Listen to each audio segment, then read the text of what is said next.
RTI media. నమస్కారం, వార్తలకు స్వాగతం. ముందుగా ముఖ్యాంశాలు. మాజీ CM Jaganmohan Reddy press meet, కూటమి ప్రభుత్వంపై విమర్శలు.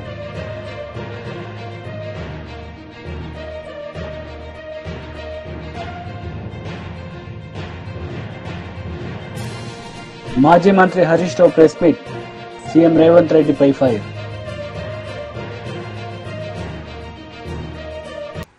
మాజీ సీఎం జగన్ మీడియా సమావేశం నిర్వహించారు. ఈ సందర్భంగా కూటమి ప్రభుత్వంపై ఆయన మండిపడ్డారు. ఇప్పుడు చెప్పిన మాటలు ఏవి కూడా కనిపించవు. ఉన్నదల్లా ఏం కనిపిస్తుంది అని అంటే రెడ్ బుక్ పరిపాలనతో రాజ్యాంగాన్ని తూట్లు పొడచడం కనిపిస్తుంది. రాష్ట్రంలో ఈరోజు ఏం కనిపిస్తూ ఉంటాయి అని అంటే లిక్కర్ స్కాము, శాండ్ స్కాము దగ్గర నుంచి మొదలు పెడితే ప్రతి నియోజకవర్గంలో ప్యాకెట్ క్లబ్బులు, ప్రతి నియోజకవర్గంలోనూ మాఫియాలు. ఏ నియోజకవర్గంలో ఈరోజు ఏ మైనింగ్ యాక్టివిటీ చేయాలన్నా, ఏ పరిశ్రమ నడపాలన్నా ఈరోజు ఎమ్మెల్యేలకు ఇంత, చంద్రబాబుకి ఇంత అని కలెక్షన్ మెకానిజంతో ఒక మాఫియా సామ్రాజ్యం నడుస్తూ ఉంది. ఈరోజు ఒకవైపున అన్ని రకాలుగా రాష్ట్రం వెనకడుగులు వేస్తూ ఉంటే, తిరోగమనంలో రాష్ట్రం ఉంటే, మరోవైపున మనం తీసుకొచ్చిన సంస్కరణలు ఈరోజు కళ్ళ ఎదుటే నీరు గారిపోతా ఉన్న పరిస్థితులు ఈరోజు కనిపిస్తూ ఉన్నాయి. ఎప్పుడూ కూడా రాష్ట్రంలో జరగని విప్లవాత్మక మార్పులు తీసుకురాగలిగాం. ఇంతకు ముందు సాధ్యమేనా ఇలాంటి మార్పులు అని అనిపించే పరిస్థితి నుంచి ఇలాంటి గొప్ప మార్పులు సాధ్యము అని చెప్పి చేసి చూపించగలిగాం. మేము తీసుకొచ్చిన ప్రతి మార్పు కూడా నా 3648 కిలోమీటర్ల పాదయాత్రలో చూసిన కష్టాలను, తెలుసుకున్న విషయాలను, వాటికి సొల్యూషన్స్ ఇచ్చే విధంగా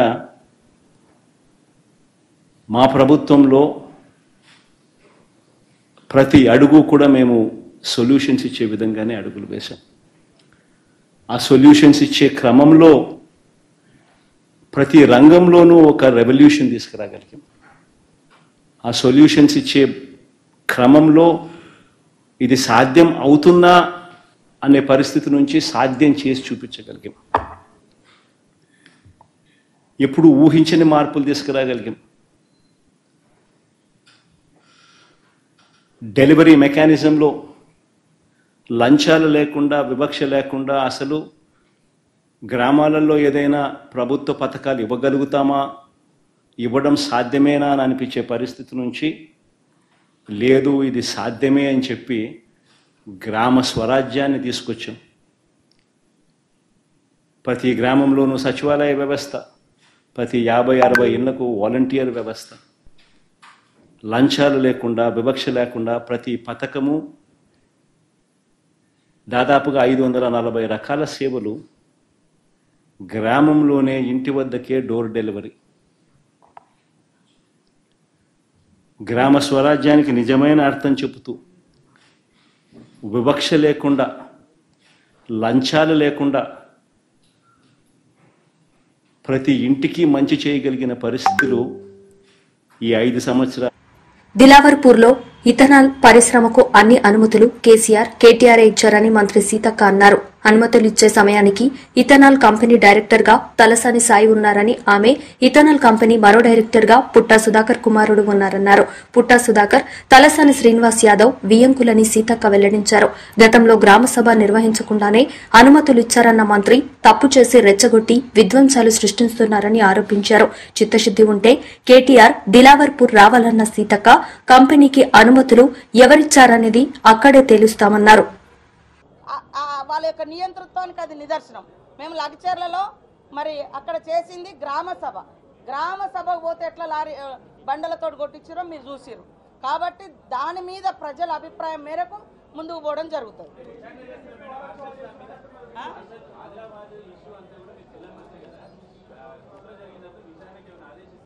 ఏదేది నిన్నటిదా విత్తనాల కంపెనీ ఫుడ్ పాయిజన్ ఆ విషయంలో నేను అనలేదు.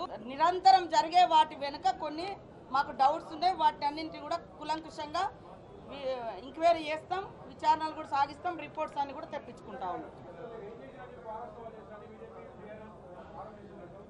వాళ్ళు ఏం చేసిర్రు మేము చేసినాం. రైతులకు 18,000 కోట్ల రుణమాఫీ చేసినాము. సన్న ఓట్లకు ఇప్పుడు 500 ఇస్తున్నాము. మహిళలకు అందరికీ ఫ్రీ బస్ ఇస్తున్నాము. 200 యూనిట్ల కరెంట్ ఇచ్చినాము. 500కే గ్యాస్ సిలిండర్ ఇస్తున్నాము. ఇందిరమ్మ ఇళ్లకు ఆల్రెడీ నిర్మాణానికి కమిటీలు వేసుకున్నాము. ఇట్లా మరి 53,000 1 ఇయర్ కాకముందే 53,000 మందికి నిరుద్యోగులకు ఉద్యోగాలు ఇచ్చినాము. మీరు 10 ఏళ్లల్లా పట్టుమని 1,00,000 మందికి కూడా ఉద్యోగాలు ఇవ్వలేదు. పేదోడు ఎక్కిపోయేటువంటి బస్సుల రేట్లు పెంచిర్రు. పేదింటి బిడ్డకు డైరెక్ట్గా కరెంట్ ఛార్జీలు పెంచిర్రు. ఇవాళ మేము సంబరాలు చేస్తే తప్పు. మీరు దావతులు ఇచ్చి చెరువు గట్ల మీద మేకలు పోయండి, అలాయ్ బలాయ్, అది కాదు మేము చేసేది. మేము చేసిన ప్రగతి చెప్పుకుంటున్నాం. చేయాల్సినటువంటి విషయాలను కూడా పబ్లిక్తో డిస్కస్ చేస్తున్నాం. తద్వారా రైతులకు కానీ, మహిళలకు కానీ, యువతకు కానీ ఒక హోప్, నమ్మకం ఇస్తూ ప్రగతి పదంలో నడవడం కోసం ప్రజల యొక్క సహకారాన్ని తీసుకుంటూ ఈ సభలు నిర్వహించుకోవడం జరుగుతుంది. కానీ వాళ్ళ లెక్క మేకను కొద్దాం, అలాయ్ బలాయ్ దిద్దాం, ఇంకేదో అక్కడెక్కడ ఫంక్షన్లు చేద్దామని మేము చేయట్లేదు. ప్రగతి పదంగా మా ప్రభుత్వము ఈ యొక్క సభలను నిర్వహిస్తూ ఉంది. అందరూ సహకరించాలని కోరుతా ఉంది. నిన్న మొన్న ఆదిలాబాద్ జిల్లాలోనే, ఉమ్మడి ఆదిలాబాద్ జిల్లా, ముఖ్యంగా నూతన నిర్మల్ జిల్లాలోనే దిలావర్పూర్, అదేవిధంగా గుండాల గ్రామాల మధ్య ఏర్పాటుకు పర్మిషన్ ఇచ్చినటువంటి బీఆర్ఎస్ ప్రభుత్వ ఆనాటి విధానాలే ఈరోజు మరి అక్కడ నిర్మల్లో జరిగినటువంటి ఘటన.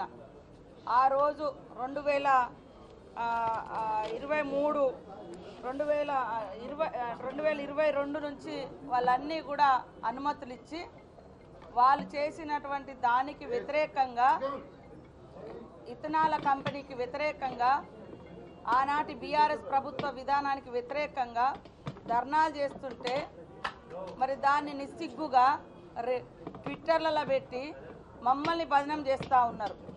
ఇలా కంపెనీకి పర్మిషన్ ఇచ్చింది ఆనాటి బీఆర్ఎస్ ప్రభుత్వము, బీజేపీ ప్రభుత్వం.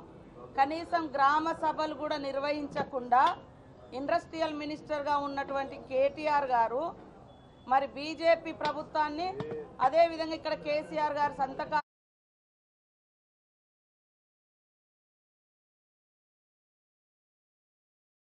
కానీ అన్నిటిని కూడా సమన్వయం చేసి సంపూర్ణమైనటువంటి పర్మిషన్ ఇప్పించింది కేటీఆర్ గారు. కేసీఆర్ గారు సంతకం కూడా ఉంది. కానీ ఈరోజు నిస్సిగ్గుగా మమ్మల్ని బదనం చేస్తూ ఉన్నారు. కేటీఆర్, నువ్వు ఎక్కడెక్కడో తిరుగుడెందుకు, నువ్వు ఇచ్చిన పర్మిషన్ నిన్న వాళ్ళు ఆందోళన వ్యక్తం చేశారు కదా, అక్కడికి పోదాంపా, ఎవరిచ్చిరు ఏంది అని. అదే కాకుండా ఆ కంపెనీ ఓనర్స్ డైరెక్టర్గా అందులో తలసాని సాయి కిరణ్ కూడా ఉన్నాడు. ఈ పర్మిషన్లు వచ్చే నాటికి తలసాని సాయి కిరణ్ ఆయన నెంబరు అదంతా కూడా ఇందులో ఉన్నాయి. దాదాపుగా మరి 10 మంది డైరెక్టర్లతో ఉన్నది. ఇంకొకరు పుట్టా సుధాకర్ బిడ్డను తలసాని శ్రీనివాస్ యాదవ్, మొత్తానికైతే వీళ్ళ బిడ్డను వాళ్ళకు, వాళ్ళ బిడ్డను వీళ్ళకు, ఈ అంకులు కడప జిల్లాకు సంబంధించినటువంటి పుట్టా సుధాకర్ కొడుకు ఇందులో డైరెక్టరు. ఇక్కడ తలసాని శ్రీనివాస్ యాదవ్ కొడుకు ఇలా డైరెక్టరు. ఆనాడు బీజేపీ ప్రభుత్వము ఎలాంటి గ్రామ సభలకు కూడా అవసరం లేదు అని వాళ్లకు మొత్తం కట్టబెట్టింది. దాన్ని సమన్వయం చేసింది కేటీఆర్. ఇక్కడ రాష్ట్రంలో అన్ని సంతకాలు పెట్టి సంపూర్ణమైనటువంటి పొల్యూషన్తో సహా అన్ని పర్మిషన్లు ఇచ్చింది మరి ఆనాటి బీఆర్ఎస్ కేసీఆర్ సంతకంతో. మళ్ళా నిస్సిగ్గుగా ప్రజల్ని తప్పుదోవ పట్టించేటువంటి ఇంత చిల్లర రాజకీయాలు, ఇంత కుళ్ళు రాజకీయాలు అవసరమా? మీరు నిజంగా మీకు ప్రజల మీద అంత ప్రేమ ఉన్నోళ్ళైతే, అంత గొప్పగా ఆలోచించే వాళ్ళైతే మరి మీరు ఎందుకు ఇచ్చారు ఇవన్నీ పర్మిషన్లు? దిలావర్పూర్లో ఏర్పాటు చేయతలపెట్టిన ఇథనాల్ పరిశ్రమకు తమ కుటుంబానికి ఎటువంటి సంబంధం లేదని మాజీ మంత్రి బీఆర్ఎస్ సీనియర్ నేత తలసాని శ్రీనివాస్ యాదవ్ స్పష్టం చేశారు. బాధ్యతలు కలిగిన వ్యక్తులు ఆధారాలు లేకుండా వ్యాఖ్యలు చేయడం సరికాదంటూ హితవు పలికారు. తెలంగాణ భవన్లో మీడియా సమావేశంలో మాట్లాడిన తలసాని ప్రధాన ప్రతిపక్షంగా రైతుల పక్షాన పోరాడతామని తెలిపారు. న్యాయపరంగా ఎదుర్కొంటామని తలసాని స్పష్టం చేశారు. అక్కడ కంపెనీ రావద్దని వాళ్ళు రోడ్ల మీదకి ఎందుకు వచ్చినారో అది పరిష్కారం చేస్తే బాగుంటుంది. కానీ ఏదో టీఆర్ఎస్ పార్టీనే టార్గెట్ చేయాలి, మమ్మల్నే టార్గెట్ చేయాలి అనే సంకల్పం నిన్న మాట్లాడటం అది మంచి పద్ధతి కాదు. మీరు మాట్లాడేటప్పుడు అన్ని విషయాలు తెలుసుకోవాలి. ఫస్ట్ ఎలిగేషన్ చేసేటప్పుడు మీరు అన్ని విషయాలు తెలుసుకొని మీరు విమర్శ చేస్తే బాగుంటుంది.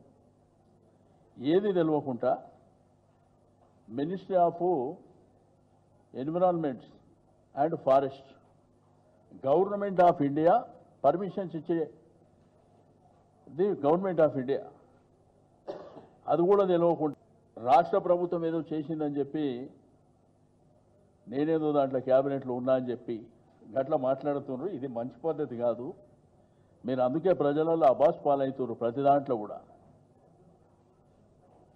మీరు అనవసరంగా పనికిరాని విషయాలు మాట్లాడి తెలియని విషయాలు మాట్లాడి అబాస్ పాలు కావద్దు అని చెప్పి నేను ఈ సందర్భంగా తెలియజేస్తున్నా. ఇదంతా కూడా చెప్పే అవసరం లేదు. మీరు అనవసరంగా లేనిపోని అంశాలనన్నీ లేని ఉన్నట్టు చెప్పేటువంటి ప్రయత్నం చేయడం దుర్మార్గమైనటువంటి చర్య. రైతులు ఇబ్బంది పడుతున్నారు, వాళ్ళకి న్యాయం చేయండి. రైతులు ఎందుకు ఇబ్బంది పడుతున్నారు, ఎందుకు రోడ్ల మీదకి వస్తున్నారు, వాళ్ళకి న్యాయం చేయండి. అది వదిలిపెట్టి మీరు ఈ పనికిరాని ఎలిగేషన్స్ పెట్టవలసి రెండోది లేనిపోని క్రియేట్ చేయవలసినటువంటి అవసరం లేదని చెప్పి తెలియజేస్తాను.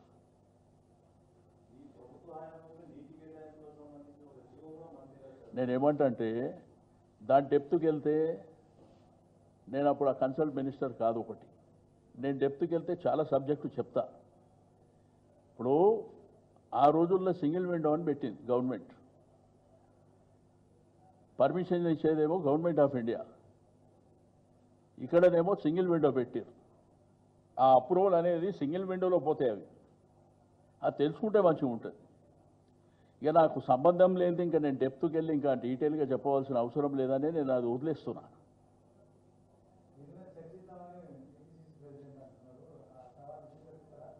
%100 సవాల్ ఏమంటున్నా, నేడు కంటే ఆడికి ఎక్కడంటే అక్కడ. నేనేమంటున్నా, ఒకవేళ నిజంగా సంబంధం ఉంటే నేను రాసిచ్చేస్తా అంటున్నా కదా. మీరు డాక్యుమెంట్ ఏమన్నా రెడీ ఉంటే తెచ్చుకోండి, రాసిచ్చేస్తా అని చెప్తున్నా. దాంట్లో ఎనికి తగ్గేది ఏం లేదు. నేనేమంటా, మీరు ఎప్పుడన్నా కానీ విమర్శలు చేసేటప్పుడు అథెంటిక్గా చేయండి. ఏది పడితే అది మాట్లాడకండి. ఎందుకంటే మీరు బాధ్యత గల వ్యక్తులు. అబాస్ పాలు కావద్దనే మీకు. రెండోది, నేను వాళ్ళు చెప్పవలసిన అవసరం లేదు. మీరు గూగుల్లోకి వెళ్తే టోటల్ ఇన్ఫర్మేషన్ మీకు నేను దాంట్లోకి తీసేదే ఇప్పుడు మీకు ఇచ్చినాయి. అదే అన్నా, నేను తీసిన దాంట్లోకే చెప్తున్నా. ఇదే పెద్ద సీక్రెట్ కాదు, దాపరికం కాదు, దాచుకునేది కాదు. క్లియర్గా దీంట్లో చూడండి. వాళ్ళు ఎప్పుడు జాయిన్ అయ్యారు, ఎప్పుడు రాజీనామా చేసి పక్కనే ఉన్నది. దాని పక్కనే అది వర్కౌట్ కాదని చెప్పి తప్పుకున్నారు అప్పుడే. ఇది ఇప్పుడు కాదు, 8 సంవత్సరాల క్రితం. ఇప్పుడు లేటెస్ట్గా జరుగుతున్న డెవలప్మెంట్ గురించి చెప్పమంటే, రాష్ట్రాన్ని మాజీ ముఖ్యమంత్రి కేసీఆర్ కుక్కలు చింపిన విస్తరిలా అప్పులపాలు చేశారని రోడ్లు, భవనాలు, సినిమాటోగ్రఫీ మంత్రి కోమటిరెడ్డి వెంకటరెడ్డి అన్నారు. మహాత్మా జ్యోతిబా పూలే 134వ వర్ధంతి సందర్భంగా నల్గొండలోని క్లాక్ టవర్ సెంటర్లో పూలే విగ్రహానికి పూలమాల వేసి మంత్రి నివాళులర్పించారు. తెలంగాణ రాష్ట్రం అప్పులపాలు చేసి మొత్తం కుక్కలు చింపిన విస్తరిలాగా చేసి ఈ రాష్ట్రాన్ని ఎక్కడ చూసినా అప్పులే, ఇరిగేషన్లో బకాయిలే, ఇళ్లలో బకాయిలే. ఒక్క ఇల్లు కట్టకుండా 7 లక్షల కోట్లు అప్పు చేసి ఆయన ఫామ్ హౌస్ లో పండుకుంటాడు. మోడీ గారు విదేశాలలో తిరుగుకుంటూ గ్యాస్ సిలిండర్ నెలకు 100 రూపాయలు పెంచుతారు. డీజిల్ రేటు, పెట్రోల్ రేటు ఇష్టం ఉన్నట్టు పెంచుకుంటారు. దాన్ని మేము భరిస్తూ ఈ రోజు మీ సబ్సిడీ ఇస్తుంటే మా మీద కామెంట్ చేయడం, మోడీ విమర్శలు తీవ్రంగా ఖండిస్తుంది. కేసీఆర్ మాట్లాడితే కేసీఆర్ గురుకులాలకు పోదామంటే నేను కూడా ఆయన గురుకులానికి వస్తా. బీజేపీ మహిళా లీడర్ రాణి రుద్రమ మీడియా సమావేశం నిర్వహించారు. ఈ సందర్భంగా సీఎం రేవంత్ రెడ్డిపై ఆమె మండిపడ్డారు. కొత్త తరహా ఉత్సవాలను నిర్వహిస్తున్నారు. అంటే ఏం చేయకుండానే సంబరాలు చేసుకోవటం అన్నమాట. విజయోత్సవాల పేరుతోటి రేవంత్ రెడ్డి గారి ప్రభుత్వం చేస్తున్నటువంటి ఉత్సవాలను వాళ్ళు రైతులను మోసం చేసినటువంటి మోసాల ఉత్సవాలుగా చేసుకోవాలి. ఒక 2 సంవత్సరాల క్రితం వరంగల్లో రైతు డిక్లరేషన్ పేరుతోటి ఆనాడు ప్రతిపక్షంలో ఉన్నటువంటి కాంగ్రెస్ పార్టీ, పిసిసి అధ్యక్షుడి స్థానంలో ఉన్నటువంటి రేవంత్ రెడ్డి గారి అధ్యక్షతన రాహుల్ గాంధీ గారు ముఖ్య అతిథిగా రైతు సంఘర్షణ సభ పేరుతోటి ఒక సభ పెట్టి తెలంగాణ రాష్ట్రంలో ఉన్నటువంటి రైతులందరినీ కూడా నయవంచన చేసి మోసం చేసి రైతు డిక్లరేషన్ పేరుతోటి ఒక 9 హామీలనిచ్చి రైతుల తోటి ఓట్లేయించుకొని అధికారంలోకి వచ్చి సంవత్సర కాలంగా ఒక్క హామీ కూడా నెరవేర్చకుండా ఇవాళ 3 రోజుల పాటు ఉత్సవాలు నిర్వహిస్తున్నారు.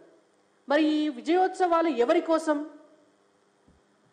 ఎందుకంటే తెలంగాణలో ఒక సామెత చెప్తుండరు, ఎద్దేడ్చిన యవిషం రైతేడ్చిన రాజ్యం బాగుపడదు అని.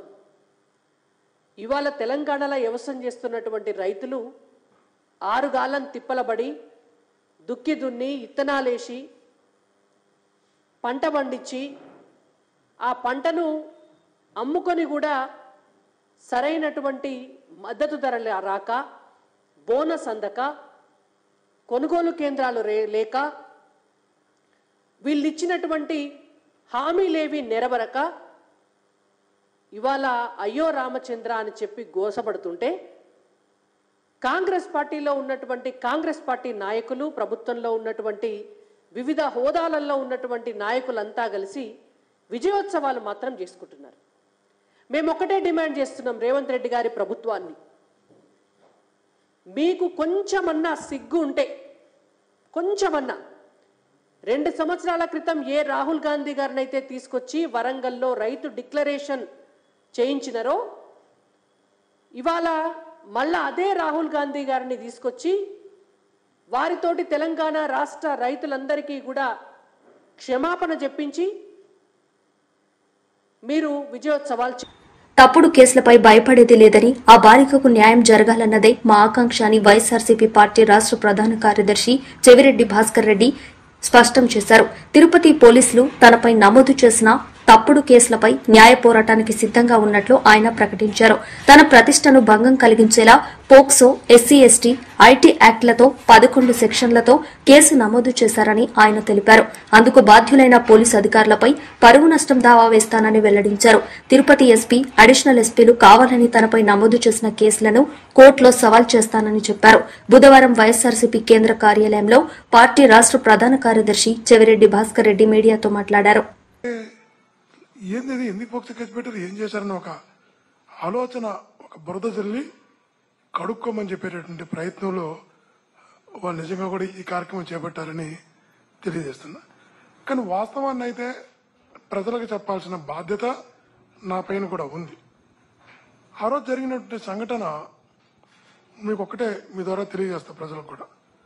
ఆ రోజు సాయంత్రం 6:30 కాడ అనుకుంటా, 7 గంటల కాడ, ఐ థింక్ 7 o'clock కాడ, 6:30-7 మధ్యలో వాళ్ళ ఫాదర్ ఫోన్ చేశారు. ఇట్లా నా బిడ్డకి ఇలా జరిగింది, నా బిడ్డ ఇలా ఎల్లమంది ఆసుపత్రిలో ఉంది అని తను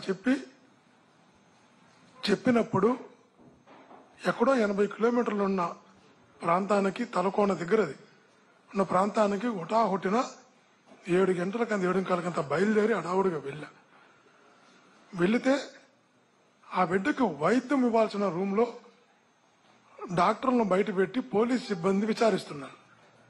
నేను ఆ రోజు అడిగా, డాక్టర్లు నర్సులు ఉండాల్సిన దగ్గర మీరెందుకున్నారు? ఆ బిడ్డకు అందించాల్సిన వైద్యం కదా, ఏం చేస్తున్నారు మీరని గట్టిగా మాట్లాడడం జరిగింది. ఆ తర్వాత వాళ్ళ నర్సులు కూడా రావడం జరిగింది. అందరం కూడా బయటకు వచ్చేయడం జరిగింది. బయటకు వచ్చిన తర్వాత వాళ్ళ ఫాదరు చాలా కోపంగా ఉన్నాడు. అది ఎవరికైనా, మీకైనా నాకైనా ఉండే కోపమే. తన బిడ్డ పైన ఒకటి సంఘటన జరిగినప్పుడు ప్రతి తండ్రి కూడా ఆవేశం తట్టుకోలేడు. ఆ తట్టుకోకుండా బయటకు వచ్చిన తర్వాత తను మాట్లాడిన మాటలు కూడా ఒకసారి మీరు వినండి. పాడతాను బాలికపై అత్యాచారం అని రాశారు. మేమైతే స్టేట్మెంటే ఇవ్వాల. ఈనాడులో స్థానిక మదిపల్లి చెందిన విద్యార్థి స్థానం జిల్లా పరిషత్ 10వ తరగతి సోమవారం సాయంత్రం వదిలి వెళ్లంటే నడుచుకుంటూ వస్తున్న ముసుగు ధరించి ఉన్న వ్యక్తులు అటకాయించారు. బాలిక ప్రతిఘటించగా సంపేస్తాన్ని బెదిరించి ఆమె పొదల్లోకి తీసుకెళ్లారు. మత్తుమంది ఇచ్చి అత్యాచారం చేసినట్లు ఈనాడులో రాశారు. ఇప్పుడు ఈనాడు మీద కూడా కేసు పెడతారా? పోక్సో యాక్ట్ చాలా ఛానల్ రాసినాయి, అన్ని ఛానల్ రాసినాయి. ఆ ఛానల్ పైన పెడతారా? ఆంధ్రప్రభలో రాశారు బాలికపై లైంగిక దాడి అని. ఆంధ్రప్రభ మంది కేసు పెడతారా? ఆలోచించాల. అక్కడ కూడా గుర్తుంచుకోండి, మనసా వాచా కర్మణ ఆ బిడ్డకు మంచి జరగాలని కోరుకున్నాం, న్యాయం జరగాలని కోరుకున్నాం.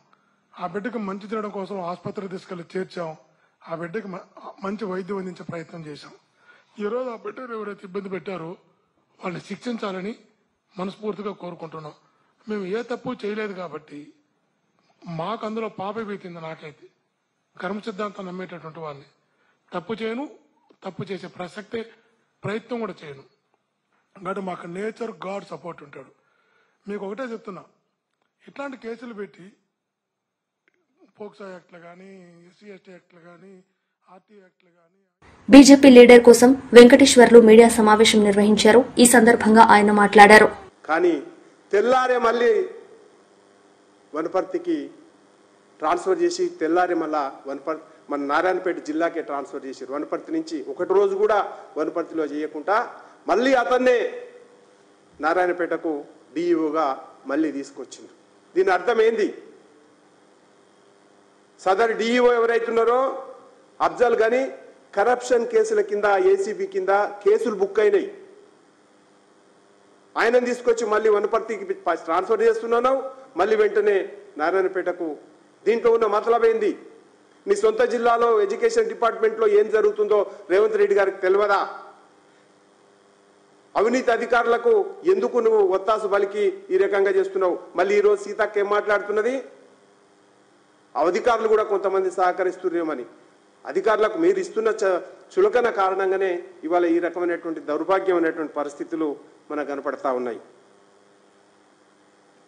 తర్వాత విద్యా కమిషన్ సోకాళ్ళు పెద్ద మనుషులు, ప్రొఫెసర్లు, ఇలా గవర్నమెంట్లో పెత్తనం చేస్తున్న వాళ్ళు విద్యావేత్తలుగా సెల్ఫ్ డిక్లేర్డ్ విద్యావేత్తలు ఆకునూరు మురళి, కోదండరాం ప్రొఫెసర్, పిఎల్ విశ్వేశ్వరరావు ఎందుకు స్పందిస్తలేరు? ఈ విద్యా వ్యవస్థ మీద ఆగమైపోతుంటే, చిన్నపిల్లలు చనిపోతూ ఉంటే, ఆసుపత్రుల పాలు పడతా ఉంటే ఎందుకు స్పందిస్తలేరు?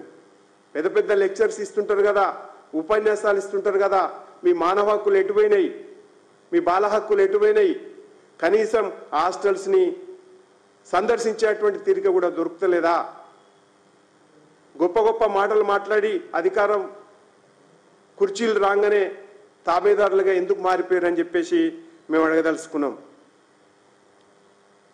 ఈ రకంగా ఈరోజు సంక్షేమ హాస్టల్స్ అన్నీ కూడా సంక్షోభ హాస్టల్స్గా మారిపోయినాయి. సంక్షేమం లేదు, మొత్తం సంక్షోభమే ఈ ప్రభుత్వం వచ్చిన తర్వాత. అంతకుముందుకున్నటువంటి ప్రభుత్వం కేసీఆర్ గారు మూసీ ప్రాజెక్టుపై రాష్ట్ర ప్రభుత్వం వాస్తవాలు దాచిపెడుతుందని మాజీ మంత్రి హరీష్ రావు ఆరోపించారు. తెలంగాణ భవన్లో మీడియాతో మాట్లాడిన హరీష్ రావు మూసీ అంశంలో పార్లమెంట్ను రాష్ట్ర ప్రభుత్వం తప్పుదోవ పట్టించారని ఆగ్రహం వ్యక్తం చేశారు. 2013 భూసేకరణ చట్టాన్ని అమలు చేస్తున్నట్లు పార్లమెంటుకు చెప్పి కేసీఆర్ కట్టిన 2 పడకల ఇళ్లలోకి నెట్టివేశారని ధ్వజమెత్తారు. మూసీ బాధితులకు న్యాయం జరిగేలా అసెంబ్లీలో పోరాడతామని హరీష్ రావు స్పష్టం చేశారు. ఏదైనా ఒక ప్రాజెక్ట్ చేపట్టినప్పుడు ఫస్ట్ ఐడెంటిఫికేషన్ ఆఫ్ బెనిఫిషరీస్, ఎవరైతే నష్టపోతున్నటువంటి కుటుంబాలు ఉన్నాయో వారిని గుర్తించాలి, వారందరినీ కూడా గుర్తించాలి. 2013 భూసేకరణ చట్టం ఇంకో మాట ఏం చెప్తుందంటే, అది పట్టా భూమి అయినా ప్రభుత్వ భూమి అయినా, అది అసైన్డ్ భూమి అయినా, అది ఎంక్రోచర్స్ ఉన్నా మీరు అక్కడ బతికితే చాలు, అక్కడ ఉపాధి పొందితే చాలు, అందరికీ సమానమైన హక్కులుంటాయి అని భూసేకరణ చట్టం చెప్పింది. అది ఎంక్రోచర్ అయినా, అసైనీ అయినా, లేదు ప్రభుత్వ భూమిలో ఉన్న, పట్టా భూమిలో ఉన్న అందరికీ సమానమైన చట్టాలు ఉంటాయనేది ఈ చట్టం చెప్తుంది. అయితే ఏం చేయాలి వీళ్ళు? ఫస్ట్ వాళ్ళను ఎన్యూమరేషన్ జరగాలి. ఎన్యూమరేషన్ జరిగి పిఎన్ నోటిఫికేషన్ 60 రోజుల టైం ఇస్తూ ప్రముఖ దినపత్రికల్లో నోటిఫికేషన్ ఇవ్వాలి. ఫ్యామిలీ వైజ్ నోటిఫికేషన్ ఇవ్వాలి. 60 రోజులు నోటిఫికేషన్ ఇచ్చి 60 రోజుల్లో అబ్జెక్షన్స్ కాల్ఫర్ చేస్తారు. ఆ వచ్చిన అబ్జెక్షన్స్ అన్ని కూడా పరిగణలోకి తీసుకొని ఆ భూసేకరణ అధికారి దెన్ వాటన్నిటిని కూడా సార్ట్అవుట్ చేసి మరొక 30 రోజుల సమయాన్ని ఇస్తూ పీడీ నోటిఫికేషన్ ఇవ్వాలి. సో పిఎన్, పీడీ 2 నోటిఫికేషన్లు అయిపోయిన తర్వాత అన్ని అబ్జెక్షన్స్ను వాళ్ళకున్న అనుమానాలను నివృత్తి చేసి అబ్జెక్షన్స్ అన్నీ కూడా సార్ట్అవుట్ చేసిన తర్వాత then they have to start the process. కానీ ఇక్కడ అసలు పిఎన్ వచ్చిందా? అసలు బెనిఫిషియరీ నోటిఫికేషన్ అయిందా? అసలు డిపిఆర్ వచ్చిందా? డిపిఆర్ లేదు, బెనిఫిషరీని గుర్తించలేదు, ఎన్యూమరేషన్ జరగలేదు, పిఎన్ నోటిఫికేషన్ రాలేదు, పీడీ రాలేదు, పేదల ఇండ్లు కూలగొట్టేసిండ్రు, తీసుకుపోయి డబుల్ బెడ్రూమ్లో వాడేసిండ్రు. వాస్తవానికి చట్టం ఏం చెప్తుంది? ఇది మన రాష్ట్రంలో మేము అమలు చేశాం. కేసీఆర్ గారి నాయకత్వంలో మల్లన్న సాగర్లో కావచ్చు, కొండపోచమ్మ సాగర్లో కావచ్చు, పాలమూరు ఎత్తిపోతల పథకంలో కావచ్చు, సీతారామాలో కావచ్చు, అనేక ప్రాజెక్టులలో మన రాష్ట్రంలో అమలు చేసి ఉన్నాం. ఏం చేయాల్సి ఉంటుంది ఈ చట్ట ప్రకారంగా? First PN, take the objections and sort it out, then go for PD, take the objections and sort it out. PN, PD అయిన తర్వాత వాళ్ళు ఉంటున్నటువంటి స్ట్రక్చర్, అది గుడిసెనా, గూనె పెంకల ఇల్లా, అది పక్కా ఇల్లా, ఏదైనా కూడా ఆ ఇంటికి R&B లేదా అధికారులు వెళ్ళి ఆ పాత ఇంటికి ఎంత వాల్యూ ఉంటుందో వాల్యుయేషన్ చేస్తారు. వాల్యుయేషన్ చేసి డిప్రిషియేషన్ కూడా, ఒకవేళ పాత స్ట్రక్చర్ అయితే డిప్రిషియేషన్ తీసేసి దాని నెట్ వాల్యూకు రెండంతల డబ్బును ఆ ఇంటి యజమానికి ఇవ్వాలి. ఇది జరిగిందా మన దగ్గర? నో. పాత ఇంటికి ఇంజనీర్లు ఎస్టిమేట్ చేసి డిప్రిషియేషన్ తీసేసి నెట్ వాల్యూ మీద రెండంతల డబ్బు ఆ ఇంటి యజమానికి ఇవ్వాలి. This is number 1. Number 2, wage loss, అంటే వాళ్ళు ఉపాధి కోల్పోతారు. నిజంగా మూసీలో వార్తలు ముగించే ముందు ముఖ్యాంశాలు మరోసారి. మాజీ CM Jaganmohan Reddy press meet, కూటమి ప్రభుత్వంపై విమర్శలు.